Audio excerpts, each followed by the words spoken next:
in Yemen remains dire, with the country enduring one of the most devastating crises in recent history.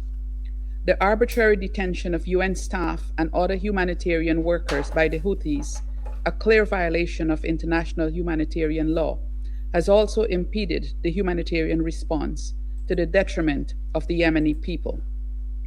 The A3+ echoes the recent appeal of the Secretary General, as well as the principles of the affected United Nations agencies, for the release of all arbitrarily detained personnel in Yemen.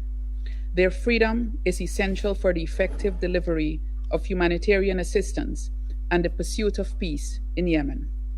We are alarmed by the reported referral to criminal prosecution by the Houthi de facto authorities of a significant number of arbitrarily detained aid workers, including 3 United Nations personnel who were detained in 2021 and 2023, and renew our call for their immediate release and for full respect for their human rights.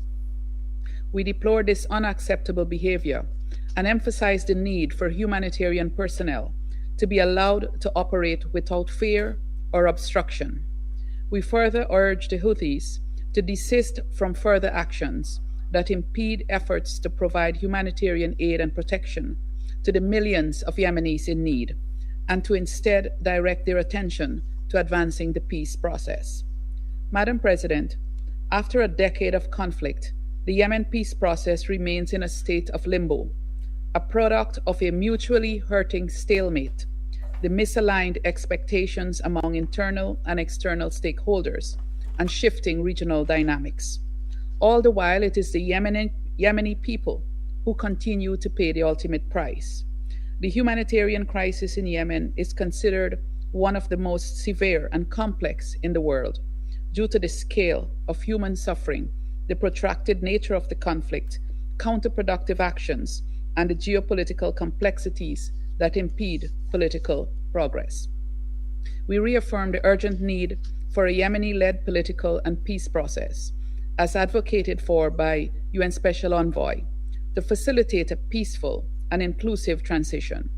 We urge the conflict parties and regional and other stakeholders to refrain from actions that would deepen divisions or hinder dialogue. The A3+ acknowledges the significant diplomatic efforts undertaken by Mr. Grunberg, who has made strides in re-engaging regional actors and ensuring that Yemeni political voices are included in the peace process. His message throughout this process has been clear. Achieving peace in Yemen requires unified efforts from all stakeholders, both regionally and globally. Recent Israeli airstrikes on Houthi-controlled infrastructure represent a troubling escalation of regional tensions. As I address you today, the military escalation in the Middle East that we have witnessed for a year now keeps intensifying and risks spiraling out of control. Countless lives have been lost, and pain and sorrow have spread through the region as hopes for progress seem distant. Regrettably, Yemen is part of this escalation and risks being further dragged in. During this period, the safety of United Nations personnel has been increasingly at risk. It has been a particularly difficult year for United Nations personnel in the region. In Yemen, Ansar Allah continues to hold United Nations personnel, civil society workers, and staff of diplomatic missions in arbitrary detention. With all this said, I echo the urgent call of the Secretary General. An immediate ceasefire and regional de-escalation is needed to halt this widening conflict.